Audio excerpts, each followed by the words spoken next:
Hey everyone, get ready because today we're going to really dive deep into this crazy world of AI tools. And man, things are changing so fast, it seems like. hmm Almost every single day, Google, Meta, Microsoft, even ByteDance, TikTok's parent company, they're all coming out with these just mind-blowing AI things. It's like we're living in like a golden age of AI right now. Yeah, it's a super exciting time to be paying attention to this stuff. And like with all this new stuff coming out, there's this one tool that's really caught everyone's attention. It's even gone viral for some of its features.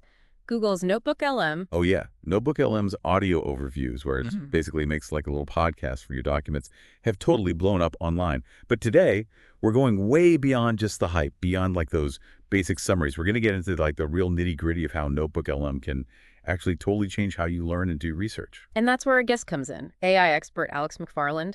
He's come up with some really innovative ways to use NotebookLM that go way beyond just the basics. He's basically showing us how to become like power users. Okay, so let's break this down a bit. Can you give us like a quick explanation of what NotebookLM is and what makes it stand out from all the other AI tools out there? Hmm. Especially compared to something like ChatGPT, which I'm sure a lot of our listeners are already familiar with. So basically, NotebookLM is an AI research assistant. You upload your sources like PDFs, Google Docs, even YouTube transcripts, Okay. and it helps you analyze and put all that info together in a way that's really specific to what you need. So it's kind of like having a super smart research partner who can, Yeah. like, go through tons of data and pull out the stuff that's most important to you. But how is NotebookLM different from ChatGPT? I mean, they both seem to process information. The big difference is in how it handles your info. Unlike ChatGPT, which kind of pulls from this huge database and sometimes, let's just say, can get things mixed up or even like make stuff up, OODI.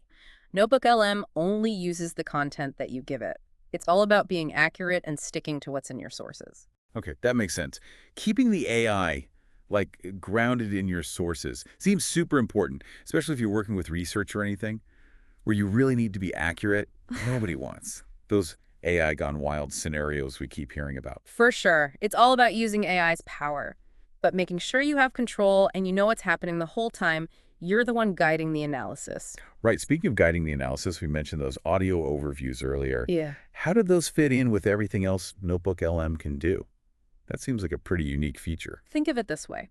You upload a document, ALM, and NotebookLM basically creates this discussion about it. It has two AI voices. It's almost like a little podcast, but it's made just for your source material. It's perfect if you want to learn while you're on the go or doing other things. Wow, that's pretty cool. It's like having a study buddy Right. or even a whole research team all packed into an AI-powered audio thing. hmm But didn't NotebookLM get a big update recently? You're right. They had a big update in October 2024. It took NotebookLM from being useful to being like a super powerful tool. They added all these new features that let you really control those audio overviews and all the other ways you interact with it. Okay, this is where it gets really interesting. Tell us about these like superpowers. How can they really change the way we work with information? One of the biggest changes is that you can now guide the conversation. So instead of just getting like generic summaries, you can give NotebookLM specific instructions about what you want it to focus on. So you're not just like passively taking in information, you're actively shaping the analysis. Exactly. Let's say you're looking at a bunch of research papers. You could tell NotebookLM to just focus on stuff like how they did the research, the main things they found, any problems with the research, and how it connects to other research that's already been done. I see what you mean. So instead of spending hours reading these really dense papers, researchers could get like a targeted analysis that's specifically for the questions they have. Exactly. And you can use this for all kinds of documents. Imagine being able to just pull out the important strategic points from market reports or zero in on the implementation details in some technical document. It's like having a personal research assistant who can just instantly adapt to what you need. That's amazing. To really get the most out of this customization, though, it's super important to give NotebookLM clear instructions and to think about what level of knowledge your audience has. That makes sense. Telling NotebookLM to like explain this to a beginner Yeah. is going to give you different results than if you tell it to discuss this at an advanced technical level. Exactly. Think of those customization options like a control panel. It lets you shape NotebookLM into a tool that works perfectly for how you learn and what you're trying to do. This is starting to sound like something that could totally change the game for anyone who works with information, not just researchers or academics. Definitely. And one of the areas where Alex McFarland has really been a pioneer is in figuring out how to use NotebookLM to work with research papers, which I know can be a real pain for a lot of people. Oh, yeah, I think we've all been there, staring at a super dense research paper and feeling totally overwhelmed. So how does Alex use NotebookLM to make that whole process more efficient and, dare I say, even enjoyable? Alex has this three-phase approach to dealing with research papers that really uses NotebookLM's strengths well. It's called the overview, deep understanding, and synthesis workflow. Okay, I'm interested. Let's say I have a brand new research paper right in front of me. What's the first step in this overview phase? You start by uploading that one paper into a new NotebookLM notebook. But here's the important part. You don't just hit go and take whatever general summary it gives you. You use those customization features we talked about to give NotebookLM very specific instructions. So we're already using those superpowers. What kind of instructions would you give it for this initial overview? Alex suggests something like this. Create a discussion that focuses on the key methodology choices, the main findings, limitations and gaps, and connections to existing research, and present it for a non-technical audience. Interesting. You're basically telling NotebookLM to act like a Right. research assistant who understands your level of expertise and what you're looking for. Right. It's like getting a personalized executive summary of the paper that's tailored to your research goals. This way, you get a high-level understanding of the core parts without getting bogged down in all the tiny details right away. Okay, I see how that could be really helpful for getting a quick grasp of the paper. But what's next? How do we go from this overview into the deep understanding phase? This is where you start digging deeper into specific parts of the paper that you find interesting or that you want to learn more about. You're not just passively listening anymore, you're actively engaging with the material. So it becomes more like a dialogue with the content. Exactly. You might ask NotebookLM stuff like, what are the key assumptions behind this methodology? Or were there any other approaches they could have considered? Or how do their findings compare to other research in this field? It's like having a conversation with the paper itself, guided by this AI expert who can pull in relevant information from the whole document. Exactly. And what's really cool is that you can do this with multiple papers. Once you've gone through a few papers in a certain area, you can move into the synthesis phase. This is where it all comes together, right? Connecting the dots between different sources and finding insights that you wouldn't see if you were just looking at each paper on its own. Exactly. Alex creates what he calls a research synthesis notebook.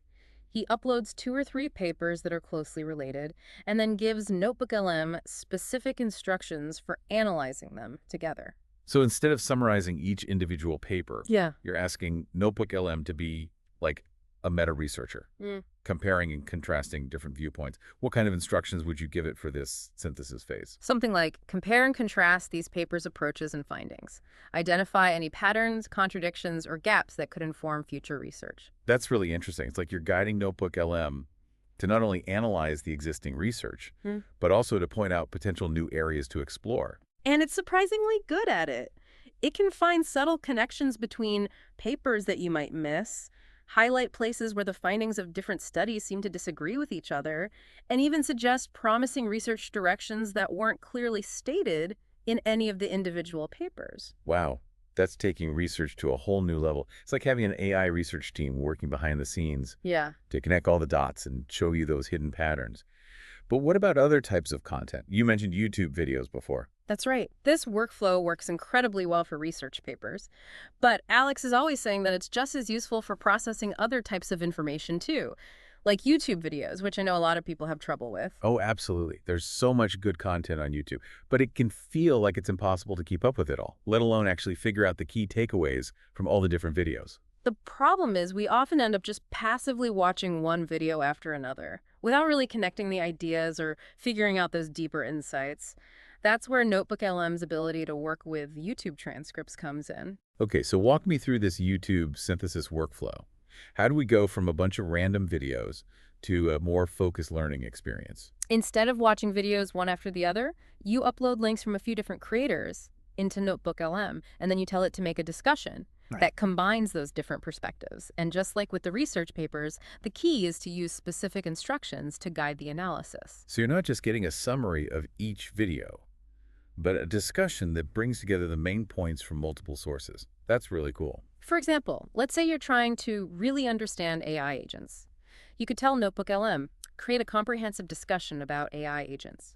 focusing on the unique perspectives offered by each of these sources. That's a great way to use the different viewpoints of different creators and get a more complete understanding of a complex topic. But doesn't this approach still mean listening to hours of audio? I mean, even if it's a synthesized discussion, that's a lot of time. You're right that the AI will make a discussion in audio format. But the best part about this workflow is that it lets you condense what might be days' worth of watching and note-taking into a much more focused learning session. You can skim the transcript, jump to the parts that are most interesting to you, and quickly get the main points without having to watch every single video from beginning to end. That's incredibly efficient. So it's kind of like getting personalized Cliff's Notes Yeah. for a bunch of YouTube videos.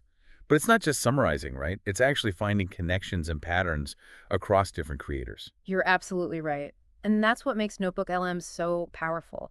It's not just about passively absorbing information, Yeah. but actively making connections and building a deeper understanding of a topic. So in a way, you're using AI to help you become a better learner. That's a great way to put it.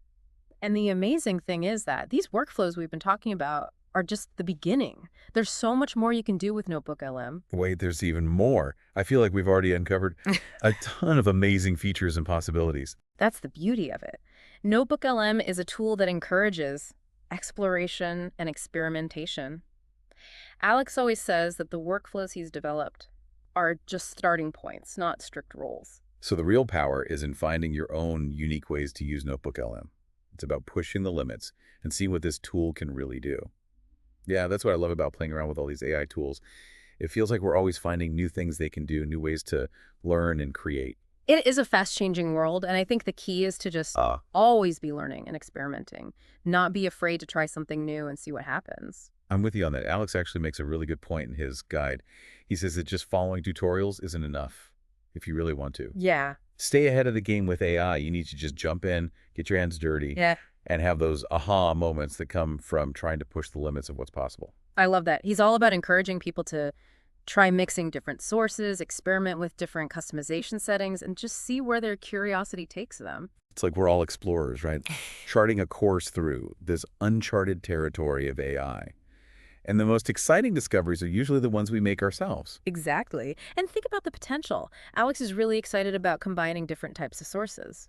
Imagine putting together YouTube transcripts with research papers, or mixing market reports with social media data. The possibilities are endless. That's wild. Yeah. You could create such a rich, multidimensional view of a topic by using all these different sources of information. That's what's so great about NotebookLM. It lets you become the architect of your own learning experiences. You're not stuck with a bunch of preset features or workflows. You're in control. So if we had to sum it all up for our listeners, what's the big takeaway here? I think it means that the power to really personalize your learning and research is finally here. NotebookLM isn't just another fancy new tool. It's like it's starting a whole new era of how we explore information. It's about moving beyond just passively taking in information and becoming someone who actively shapes their own knowledge. Yeah. Exactly. And I think that brings us to our final thought-provoking question. How can you use NotebookLM to unlock your full potential? It doesn't matter if you're a student, a researcher, an entrepreneur, or just someone who loves learning. This tool has something for everyone. So go out there, explore, experiment, and share what you discover. In this golden age of AI, the most exciting things were often the ones we create ourselves. Who knows? Maybe your unique way of using NotebookLM will be the next viral hit that inspires others to dive deeper into this world of personalized knowledge. Well, that wraps up our deep dive into NotebookLM. We hope you found it insightful, inspiring, and maybe even a little bit mind-blowing. Until next time, keep exploring, keep learning, and keep pushing the boundaries of what's possible with AI.